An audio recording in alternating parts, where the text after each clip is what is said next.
During a period of time corresponding to a projected future Earth, after a great collapse due to climate change, warfare, and disease, humanity declines and recedes into a dark age. During these times, kingdoms, city-states rise out of the remains of old world cultures, each vying for the resources within their surrounding lands. On a landmass called Easterly, the city-state of Atramas held the dominant position among all other territories and regions.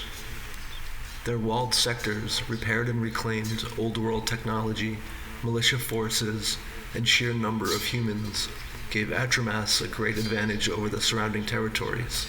Rhodes, Lucero, Themel, and Adavul were the four competitor territories of Easterly, and all four had been dominated, raided, and had slaves made of many thousands of their people. At one time, Atramas and Adavul were one united territory, but there occurred a division when the dynastic family Hypole began a long chain of terrible, horrific episodes led by a succession of sick and mad leaders who were born Hypole men. Adavul, by comparison, was a nature and wisdom-led territory in the northernmost parts of the landmass. Within Adavul, there came a rebirth of ancient magic into the world. That magic first came up through the earth, water, and trees, and eventually were given a voice and a presence which could be spoken to and seen. The long centuries of death and destruction, existing on the edge of one passing eon and the birth of a new one, split the reality of time, matter, and life into different states. In their new reality, the people of Easterly and beyond could walk into shadowy dream regions, long timeless passages of memory, and even venture into one's own subconscious. These paths among the split states of reality were divided on the face of the earth, and the people who roamed knew where they were safely in the now, where they would be lost within ghostly realms of dream, where their own subconscious would overtake reality, and where memory could be stepped back into and walked along as though through one's own history. To the far east, where a cold, dark sea swallowed up boats and even light, that is where the people knew they could never venture and see into, as it was the world of the future.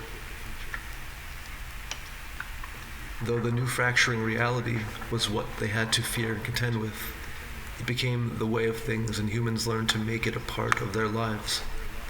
Magic had come back, and with it came great and terrible monstrous forms, some stepping through the fractures and planes beyond the borders, some made by those who learned to wield the old magic, and some in punishers, defenders, demons, and angels.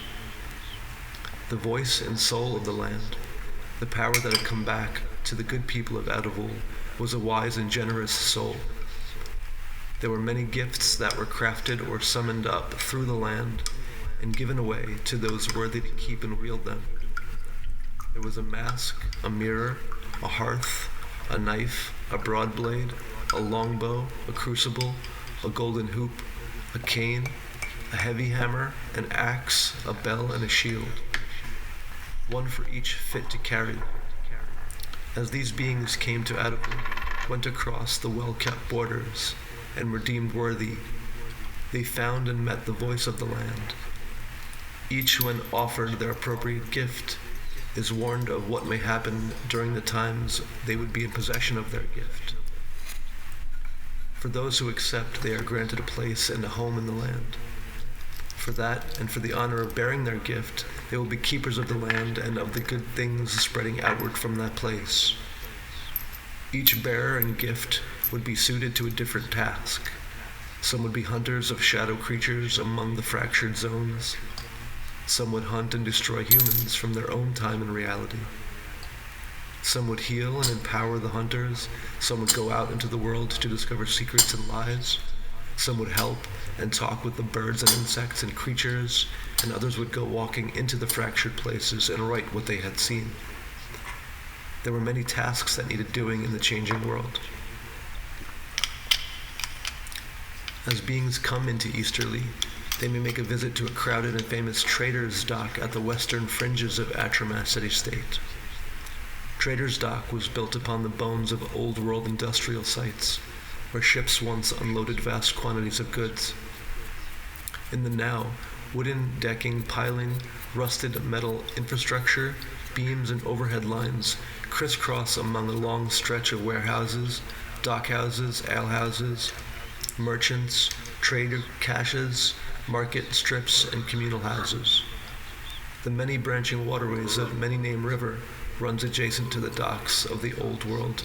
Dead elevated rail lines are found running along that same stretch, up and out northbound, deeper into the Atramas fringes, where eventually one would come dangerously close to Ghost or Stricken or Dead City farther west beyond the river. Even foes of Atramas could be found at the trade docks. Those people did not even really consider it part of Atramas. There was work, food, materials, goods, culture there, and it was where one would go if they happened to be traveling by boat up the Many-Name River.